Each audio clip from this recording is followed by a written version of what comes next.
दोस्तों स्टडी 91 के YouTube channel में आप सभी का बहुत बहुत स्वागत है। दोस्तों आज आप सभी के समक्ष भारतीय मॉडर्न हिस्ट्री की क्लास हम लोग कवर कर रहे थे, जिसमें 142वां लेक्चर है और 4231 से लेकर के 4260 तक के सवालों पर चर्चा करने वाला है। और मेरी इच्छा हो रही है कि क्यों ना एक बार भारतीय इतिहास की प्रमुख झलक देखा जाए, कौन सी घटना कब हुई है उस पर दोस्तों विस्तार से चर्चा किया जाए। ठीक है, तो आपको आज की क्लास में दोस्तों केवल और केवल सन मिलेंगे, क्योंकि अब मॉडर्न हिस्ट्री की क्लास पूरी तरह से समाप्त हो गई। तो अगले 2-3 क्लासों में दोस्तों मैं आपको रिवाइज कराऊंगा कि कैसे कब कौन सी घटना घटी है, कैसे कैसे क्या क्या चीजें आपको याद रखनी चाहिए। मोटी मोटा कम से कम वो चीजें आप याद रखेगा। ये जो आखिरी के 3-4 लेक्चर होंगे ये बहुत इंपॉर्टेंट होंगे, क्योंकि मैं इसको समराइज करके दोस्तों आपको निचोड़ के रूप में ये देना चाह रहा हूं। ठीक है, तो चलिए देखते हैं कि आज के क्या क्या सवाल मिलते हैं। ध्यान दीजिएगा स्टडी 91 के प्लेटफॉर्म से दोस्तों अभी जो हमारा फाउंडेशन बैच स्टार्ट हुआ है, ये हिस्ट्री में दोस्तों मॉडर्न हिस्ट्री का फाउंडेशन बैच स्टार्ट हुआ है। देखिए मैं बार बार आपसे कह रहा हूं, आप मेंस की तैयारी करने के लिए या फिर इंडिविजुअल हिस्ट्री पढ़ने के लिए दोस्तों बहुत सारे पैसे खर्च करते हैं।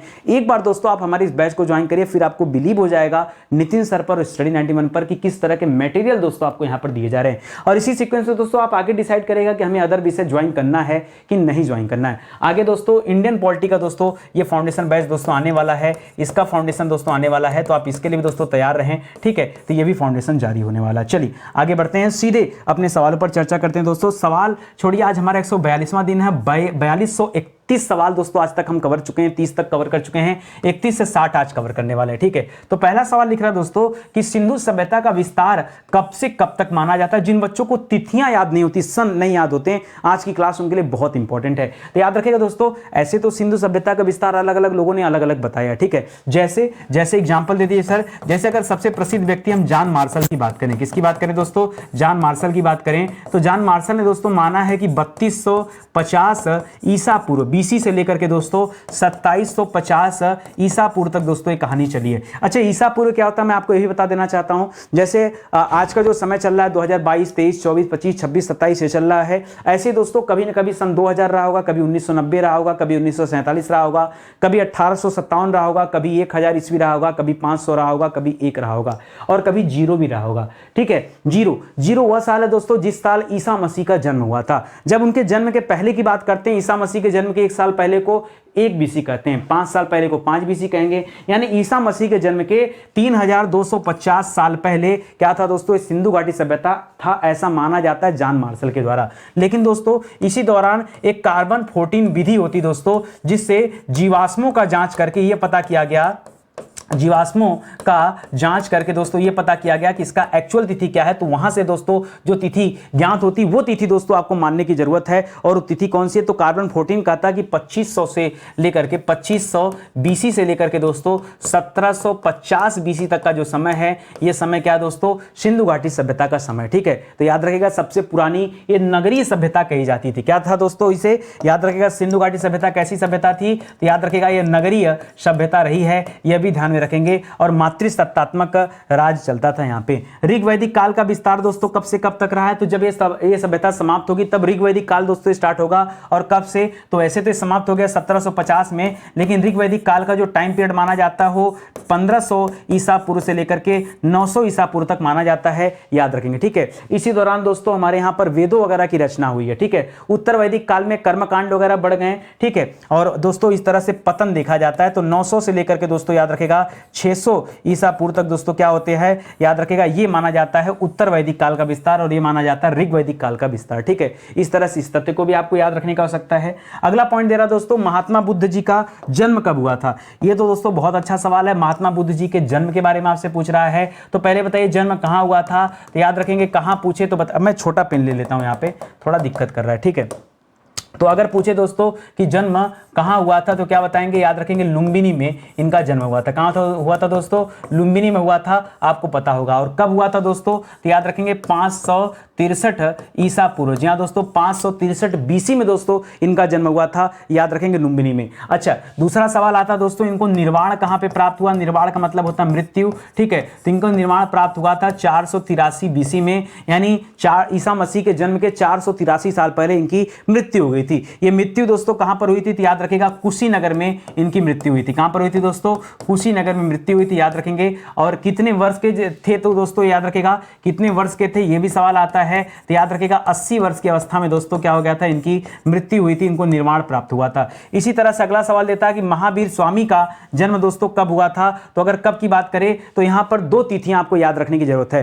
कई जगह पे दोस्तों आपको मिलेगा कि 599 बीसी में हुआ था, और कई जगह मिलेगा दोस्तों कि 543 बीसी में हुआ था। तो ऐसे मैं कहता हूं कि आप दोनों तिथियों को याद रखें, 543 नहीं 540 बीसी में, ठीक है। ये दोनों तिथियों को आपको याद रखने की आवश्यकता है यहां पर। क्यों, क्योंकि दोस्तों ये सवाल आता है परीक्षा में, ठीक है। तो अगर आप ये दोनों तिथियां अलग अलग मानेंगे, अगर जन्म की तिथि से मानेंगे तो आपको मृत्यु की भी दो तिथि माननी पड़ेगी। क्यों, क्योंकि दोस्तों मृत्यु जो हुई थी इनकी ये 70 वर्ष की अवस्था में हुई थी, ठीक है। तो आपको 70 वर्ष क्या करना है, इसे माइनस कर देना है। तो अगर 599 है तो याद रखेगा, यानी इनको निर्माण कब प्राप्त हुआ था, तो इनको निर्माण प्राप्त हुआ था 527 ईसा पूर्व में, ठीक है, याद रखेगा। और अगर आपने 540 माना और तब माइनस करेंगे तो क्या हो जाएगा, 468 आ जाएगा। कितना आ जाएगा, 468 ईसा पूर्व आ जाएगा, ये भी याद रखेंगे। एक सवाल और याद रखेगा, इनका जन्म कहां पर हुआ था, तो जन्म हुआ था दोस्तों कुंडग्राम में। कहां पर हुआ था, कुंडग्राम में दोस्तों इनका जन्म हुआ था, याद रखेंगे कुंडग्राम में। और वहीं पूछते दोस्तों मृत्यु कहां पर हुई थी, तो निर्वाण प्राप्त हुआ था पावापुरी में। कहां पर दोस्तों,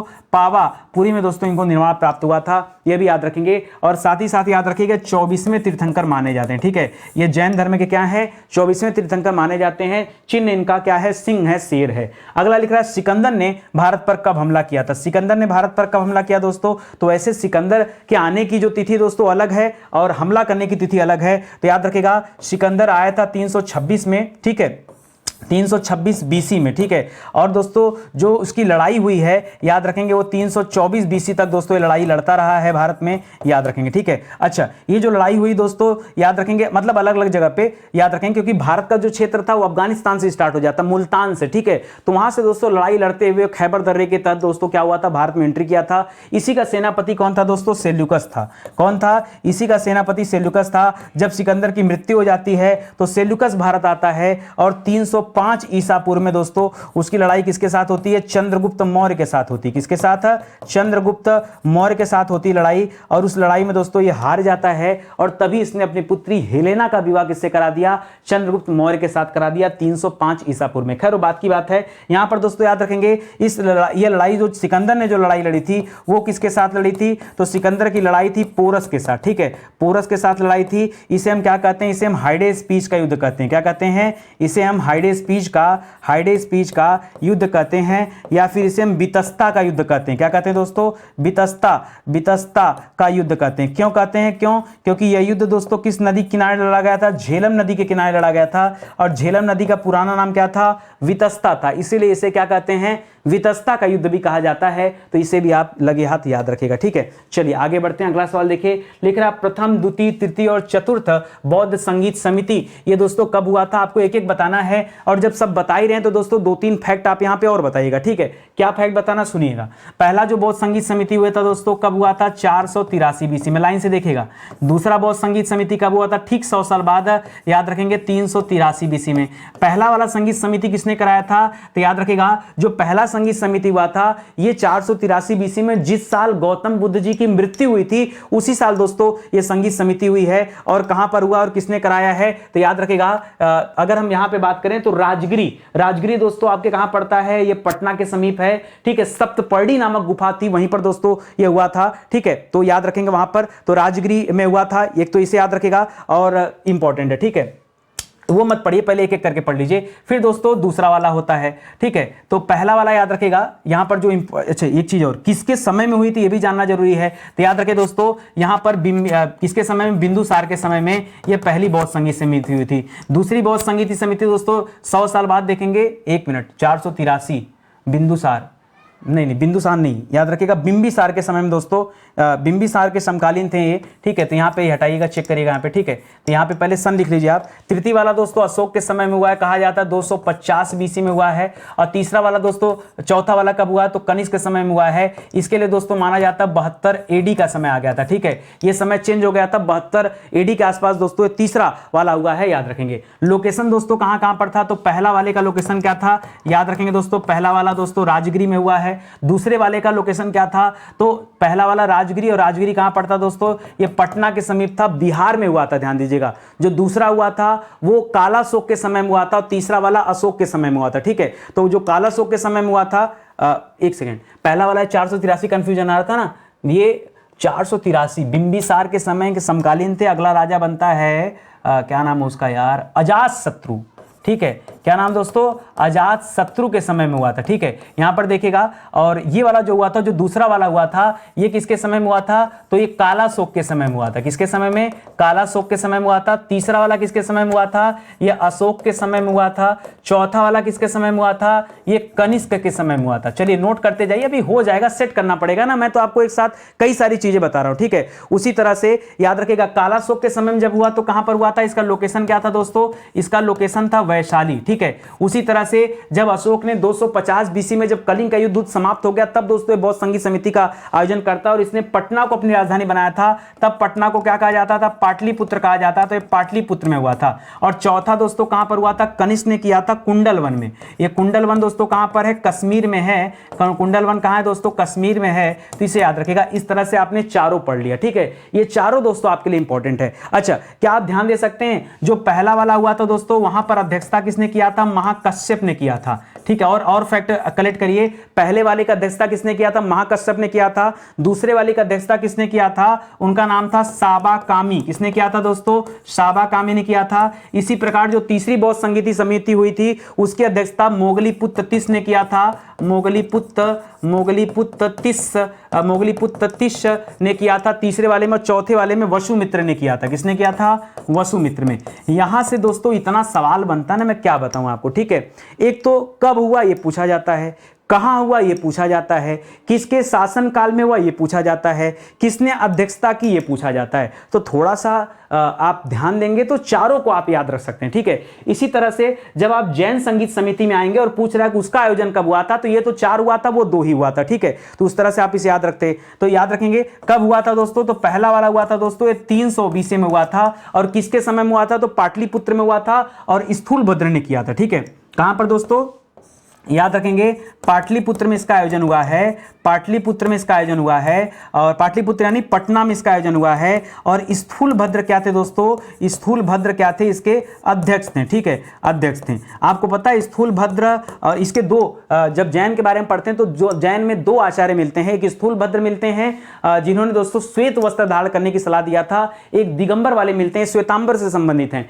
एक दिगंबर से संबंधित है, उनका नाम था भागभद्र जी। ठीक है, तो उनको भी याद रखेगा। तो ये दोस्तों पहला आयोजन हुआ 300 बीसी में। इसी तरह से दूसरा वाला जो आयोजन हुआ है वो 6वीं शताब्दी में हुआ है। कब हुआ दोस्तों, जो दूसरा वाला आयोजन हुआ है वो कब हुआ दोस्तों, 6वीं शताब्दी में हुआ। शताब्दी मतलब अब क्या हो गया दोस्तों, एडी आ चुका है। ठीक है, आ चुका है। और लोकेशन क्या दोस्तों, इसका आयोजन बल्लभी में किया गया था। कहां पर, बल्लभी। बल्लभी पता है कहां है, बल्लभी दोस्तों गुजरात में। आपसे सवाल आता है कि बल्लभी विश्वविद्यालय कहां पर है, तो क्या बताएंगे, गुजरात में। और किसके समय में हुआ है, किसने अध्यक्षता किया, जैसे यहां पर स्थूलभद्र जी हैं, वैसे यहां पर दोस्तों क्षमा श्रवण है। कौन है दोस्तों, क्षमा श्रवण। क्षमा श्रवण की अध्यक्षता में दोस्तों इसका आयोजन किया गया है। याद रखेंगे, यह भी आपके लिए इंपॉर्टेंट सवाल है। ठीक है, अगला लिख रहा है दोस्तों, चक्रवर्ती सम्राट अशोक ने गद्दी कब संभाली, तो दोस्तों गद्दी तो ये 268 बीसी में संभाल लिए थे, लेकिन 269 बीसी में, 269 बीसी में इनको गद्दी मिल गया था। लेकिन दोस्तों अगर कलिंग युद्ध के बारे में जानकारी चाहे कि कलिंग का युद्ध दोस्तों उन्होंने कब लड़ा था और लाखों लोग इसमें मारे गए थे, तो याद रखेगा 261 बीसी में लड़ा गया था। और अशोक ने भी दोस्तों अपने 100 भाइयों की हत्या करके तब गद्दी संभाली थी, ये भी याद रखिएगा। ठीक है, और बाद में दीक्षा किससे लिया था दोस्तों, तो उपगुप्त से दीक्षा लेकर के क्या हो गए थे दोस्तों, इन्होंने बौद्ध धर्म को ग्रहण किया था। ठीक है, बौद्ध धर्म को ग्रहण किया था, याद रखेंगे। ठीक है, इसके इनके जो पिताजी थे बिंदुसार, ठीक है, बिंदुसार जी दोस्तों आजीवक संप्रदाय को मानते थे। आजीवक संप्रदाय का संस्थापक किसे कहा जाता है, तो मक्खली गोसाल को कहा जाता है। किसे, मक्खली गोसाल को। और उनके ऊपर बिंदुसार के पिता कौन थे, चंद्रगुप्त मौर्य थे, याद रखेगा। और वो जैन धर्म को मानते थे। उन्होंने संलेखना विधि से अपने प्राणों का त्याग किया था। तो 3 लोग हैं और तीनों अलग अलग धर्म को मानने वाले। दादा कुछ और मानते हैं, पिताजी कुछ और मानते हैं, और पुत्र जो है कुछ और मानते हैं। ये भी आप याद रखेंगे। ठीक है, लिख रहा है राजा विक्रमादित्य ने विक्रम संवत की शुरुआत कब किया, तो याद रखेगा शकों का उन्मूलन करके शकों का उन्मूलन करके दोस्तों इन्होंने क्या स्टार्ट किया है, याद रखिएगा विक्रम संवत स्टार्ट किया। ये विक्रम संवत दोस्तों ये हमारा जो हिंदू पंचांग है ये किससे संबंधित है, ये विक्रम संवत से ही संबंधित है। और आपको पता होगा 58 बीसी में दोस्तों इसकी शुरुआत किया गया। कब दोस्तों, 58 बीसी में। ये राजा विक्रमादित्य अलग हैं और चंद्रगुप्त विक्रमादित्य अलग हैं। दोनों लोगों में दोस्तों लगभग 300 सालों का अंतर भी है, ठीक है, 300 से ज्यादा। शक संवत की दोस्तों शुरुआत किसने किया था, तो जो हमारा दोस्तों भारतीय कैलेंडर है, जो हमारा भारतीय कैलेंडर है जिसे भारत सरकार मानती है, ठीक है, भारतीय कैलेंडर है वो दोस्तों किस पर आधारित है, वो शक संवत पर आधारित है, याद रखेगा। और इसकी शुरुआत किसने किया था, तो याद रखेंगे कनिष्क ने किया था। किसने किया था, कनिष्क के समय में चतुर्थ बौद्ध संगीत समिति हुआ था कुंडलवन में, वसुमित्र ने इसकी अध्यक्षता किया था, वो भी याद रखेंगे। यहाँ पर दोस्तों 78 बीसी में ये स्टार्ट होता है, ये भी आप याद रखेंगे, ठीक है। तो ये सब शानदार सवाल है। आगे देखिए, लिख रहा है कि यहाँ पर अगला दे रहा दोस्तों कि गुप्त साम्राज्य की शुरुआत दोस्तों किसने किया था, तो अगर शुरुआत की बात करेंगे तो स्टार्टिंग तो किया था श्रीगुप्त जी ने, लेकिन दोस्तों वहां से नहीं माना जाता है। यहां पर दोस्तों वास्तविक संस्थापक की बात होती है। किसकी बात होती है, वास्तविक संस्थापक के संदर्भ में अगर सवाल पूछे तब बताएगा दोस्तों किसने, चंद्रगुप्त प्रथम का नाम लीजिएगा, ठीक है। तब क्या लेंगे दोस्तों, चंद्रगुप्त प्रथम का नाम लीजिएगा, क्योंकि चंद्रगुप्त प्रथम ने 320 ईस्वी में, ईस्वी मतलब एडी में, याद रखेंगे, ये गुप्त वंश की शुरुआत किया था, याद रखेंगे, ठीक है। बाकी एकदम मूल का नाम ले लेंगे तो श्रीगुप्त ने शुरू किया था, वो और भी पहले हो जाएंगे, ठीक है। चलिए आगे बढ़ते हैं। अगला सवाल देखिए, चीनी यात्री फाहियान ये भारत कब आया, तो दोस्तों फाहियान किसके शासनकाल में भारत आया है, तो चंद्रगुप्त द्वितीय के समय में आया है, ठीक है।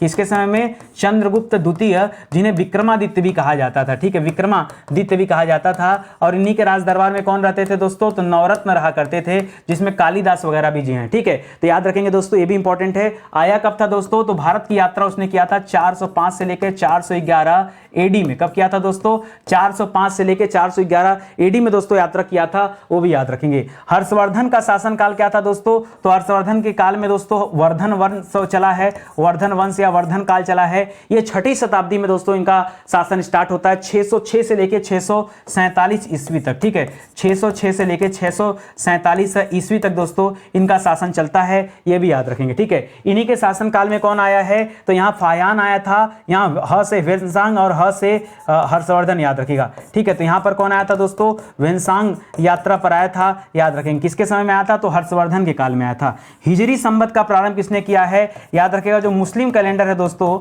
जो मुस्लिम कैलेंडर है उसका संबंध किससे दोस्तों, याद रखेंगे, यह हिजरी संवत से संबंधित है, उन लोगों का कैलेंडर इसी संबंधित है। और ये दोस्तों कब आरंभ होता है, तो जिस साल दोस्तों उनको दीक्षा मिली थी, किसको, याद रखेगा, पैगंबर मोहम्मद साहब को, ठीक है, पैगंबर मोहम्मद साहब को जब दीक्षा मिली थी दोस्तों, ठीक है, मोहम्मद साहब को दीक्षा मिली थी हीरा नामक पहाड़ी पर, तब दोस्तों ये कहानी आती है। और वहां पर हिजरी संवत आप याद रखेंगे, तब ये स्टार्ट होता है हिजरी संवत, ठीक है। ध्यान दीजिएगा दोस्तों, स्टडी 91 के प्लेटफॉर्म से कई सारी किताबें लॉन्च की गई हैं। आप मौका दीजिए, जुड़िए हमारे साथ रहेंगे तो फायदा एक है दोस्तों, देखिए यूट्यूब पे बहुत सारे लोग पढ़ा रहे हैं, स्टडी 91 ही क्यों, ये आपके सामने एक बड़ा प्रश्न चिन्ह होता है। तो याद रखेगा इसलिए क्योंकि स्टडी 91 सीक्वेंस में चीजें पढ़ाता है। ऐसा नहीं कि परीक्षा आ गया और हम फिर अलग अलग परीक्षाओं को टारगेट करने के चक्कर में जो हमारा रिदम उसे खराब कर दें। देखिए ना सही, 142 लेक्चर दोस्तों केवल और केवल इतिहास विषय में मिला। आपने कहीं कोचिंग किया कि आपको 142 लेक्चर दिया गया? आखिर मैं भी तो रोज आपको पढ़ा रहा हूं और रोज नए नए तरह के सवाल दे रहा हूं, रोज नए नए तरह के सवाल, नए नए चैप्टर भी दे रहा हूं। ये भी नहीं कि चैप्टर को रिपीट कर रहा हूं, ठीक है। तो आप समझिए कि जो कुछ स्टडी 91 देता है ये बड़ा शानदार तरीके से मिलता है आपको और सीक्वेंस में मिलता है, इसीलिए स्टडी 91 जाना जाता है, ठीक है। लोग क्या करते हैं, परीक्षाओं के अनुकूल माहौल देखकर पढ़ाते हैं। हमारे यहाँ कोई माहौल की बात नहीं होती है, हम सीधे सीधे दोस्तों अपने विषय पर, अपने टॉपिक पर बात करते हैं और लगातार बात करते चलते हैं जब तक कि वो विषय पूरी तरह से समाप्त ना हो जाए। वेनसांग की भारत यात्रा कब हुई बताया, तो वेनसांग किसके समय में आता, तो ह से वेनसांग याद रखेगा और ह से हर्षवर्धन याद रखेगा, भूल जाते हैं लोग, ठीक है। तो हर्षवर्धन के समय में दोस्तों इसने भारत यात्रा किया था। किया कब था दोस्तों, ये सवाल कर रहा है। तो अगर हर्षवर्धन के काल की बात करें तो हर्षवर्धन काल था 606 से लेके 647 ईस्वी, ठीक है। वहीं दोस्तों वेनसांग भी इसी बीच में आया था। तो काल कब से कब था दोस्तों, 629 ईस्वी में आया था भारत और 645 में भारत से चला गया था, ठीक है। 645 में भारत से चला गया था, याद रखेंगे, ठीक है। तो याद रखेगा ये किसका समय है दोस्तों, ये वेनसांग का समय है। मोहम्मद बिन कासिम ने दोस्तों भारत पर आक्रमण कब किया था, तो याद रखेगा दोस्तों भारत पर आक्रमण किया था 712 ईस्वी में। कब किया था, 712 ईस्वी में। और इस लड़ाई को क्या कहा जाता है, राजौर का युद्ध। क्या कहते हैं दोस्तों, राजौर का युद्ध, ठीक है। या फिर दोस्तों उस जगह का नाम था ब्राह्मणाबाद। क्या था दोस्तों, ब्राह्मणा, राजौर का युद्ध या फिर ब्राह्मणाबाद का युद्ध इसे कहा जाता है। यह युद्ध दोस्तों कासिम ने किसके साथ लड़ा था, तो याद रखिएगा कासिम लड़ा था किसके साथ,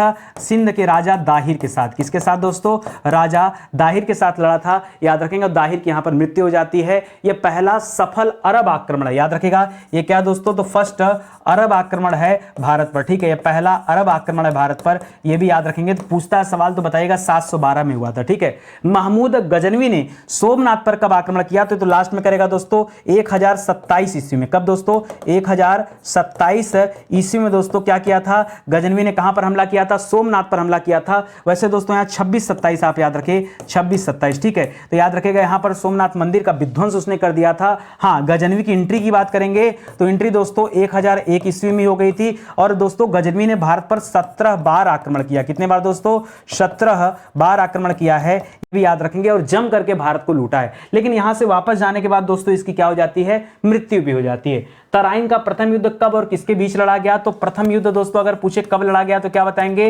1191 ईस्वी में लड़ा गया।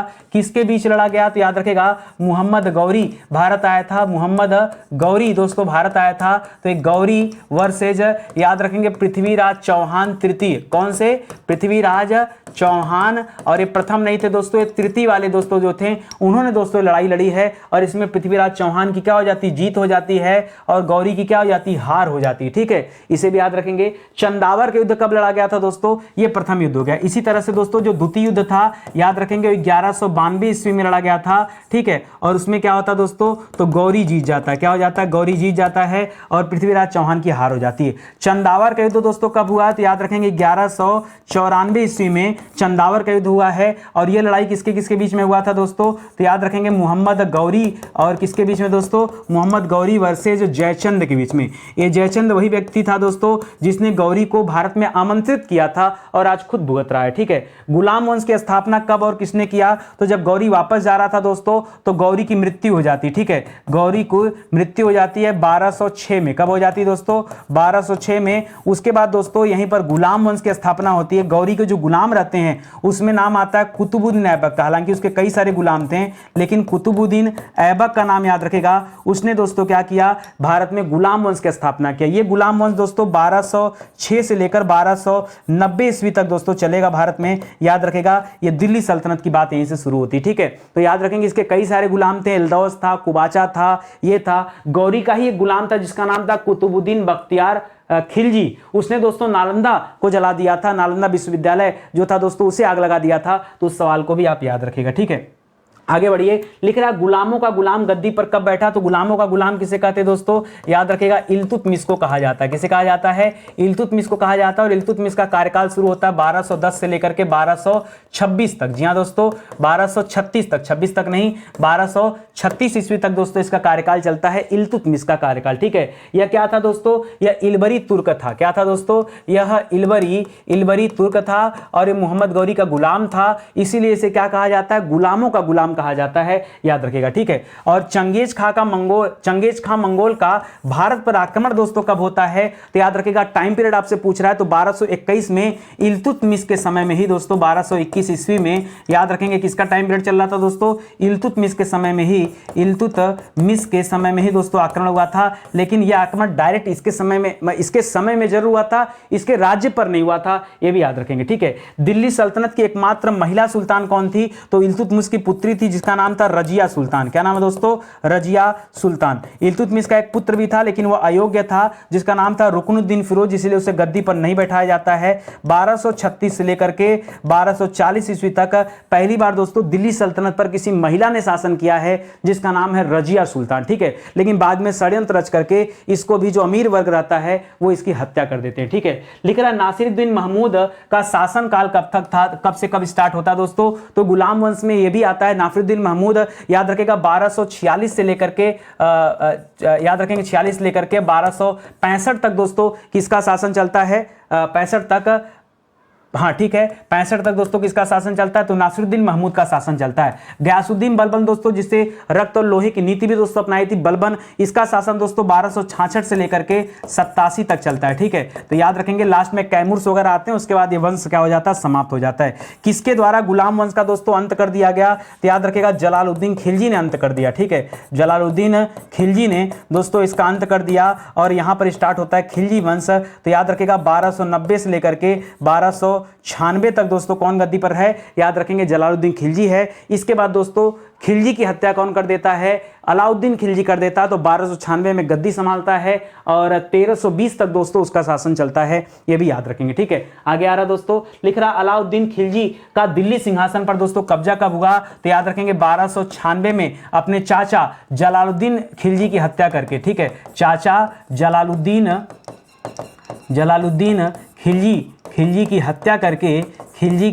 हत्या करके एक बार रिकॉल करिए खाली पीछे की चीजें। ठीक है, हत्या करके 1296 में गद्दी पर बैठता है और 1320 ईस्वी तक दोस्तों ये अलाउद्दीन खिलजी गद्दी पर बने रहता है, इसको भी आप याद रख लीजिएगा। ठीक है, चलिए आगे बढ़ते हैं। लिख रहा है गाजी मलिक द्वारा तुगलक वंश की स्थापना कब किया जाता है। गाजी मलिक को दोस्तों गयासुद्दीन तुगलक भी कहते हैं। क्या कहते हैं दोस्तों, याद रखेंगे गयासुद्दीन तुगलक भी कहते हैं। गयासुद्दीन तुगलक दोस्तों वही व्यक्ति है जिसने भारत में नहरों की स्थापना किया। ठीक है, नहरों को बनाया। ठीक है, इसको याद रखेंगे, उसके लिए इसे जाना जाता है। तुगलक वंश की स्थापना इसने कब किया था, तो जब 1320 में इसका शासन समाप्त होगा, किसका, अलाउद्दीन खिलजी का, तब दोस्तों यहां पर तुगलक वंश स्थापित किया जाता है। मोहम्मद बिन तुगलक दोस्तों याद रखेगा सबसे पढ़ा लिखा व्यक्ति था, लेकिन जितना काम किया सब गलत किया। जैसे दोस्तों राजधानी शिफ्ट कर लिया, ये भी इसका गलत डिसीजन था। सांकेतिक मुद्रा चलाया, क्या चलाया दोस्तों, सांकेतिक मुद्रा चलाया, ये भी इसका गलत डिसीजन था। तो बहुत सारी गलतियां इसने किया था। ये गद्दी पर कब बैठता दोस्तों, तो 1325 ईस्वी में दोस्तों ये गद्दी पर बैठा है। ठीक है, तो ये सब सन से संबंधित कार्य काम है। ठीक है, जहां पर आपको केवल ईयर ध्यान देना है। तो अगले 1-2 पार्ट में दोस्तों पूरा आपका कंप्लीट हो जाएगा ईयर वाला कॉन्सेप्ट। फिर दोस्तों एक बार फिर से मैं आपको एक झलक दिखाऊंगा जिसमें महत्वपूर्ण तिथियों को छोड़ करके महत्वपूर्ण कार्य के बारे में भी हम लोग चर्चा किया जाएगा। ठीक है, तो मैंने कहा ना कि आखिरी का जो 3-4 वीडियो में कोशिश करूंगा कि 142 से लेकर के 145 तक मैं मॉडर्न हिस्ट्री की झलक ही प्रस्तुत करता रहूं अलग अलग तरीके से, ताकि हर एक चीजें अलग अलग पॉइंट ऑफ व्यू से होकर के आपके सामने आए। वैसे में क्या होता है ना कि चीजें और बेहतर आपको तैयार हो जाती हैं और याद भी हो जाता है। ठीक है, तो चलिए आज का सेशन ही समाप्त होता है। उम्मीद करता हूं अच्छा लगा होगा। देखिए कुल मिला जुला के आप जुड़िए स्टडी 91 के साथ, जुड़ेंगे तो आपको खुद फील होगा कि स्टडी 91 बहुत बेहतर है। जिन बच्चों ने हमारे पेड प्रोग्राम को ज्वाइन किया होगा उन्हें भी लग रहा होगा कि नहीं नितिन सर की क्लास तो अल्टीमेट है, और एक बार पढ़ने के बाद इतना अच्छा कमांड बन जाता है कि परीक्षा में कहीं कुछ बाहर नहीं जाता है। मैं आपसे बार बार क्यों कह रहा हूं, देखिए जब तक आप हल्का फुल्का पढ़ेंगे तब तक दोस्तों परीक्षा में परेशान होते रहेंगे। जरूरी यह है एक बार आप डीपली पढ़ लो, आपका कॉन्सेप्ट क्लियर हो जाना चाहिए, उसके बाद विश्वास करो कहीं कुछ भी नहीं रुकेगा और परीक्षा आराम से क्वालिफाई कर जाएंगे। ठीक है, तो चलिए सेशन ही समाप्त होता है। मिलते हैं दोस्तों अगले लेक्चर में, तब तक के लिए बहुत बहुत आपका धन्यवाद। जय हिंद, जय Bharat. Thank you so much.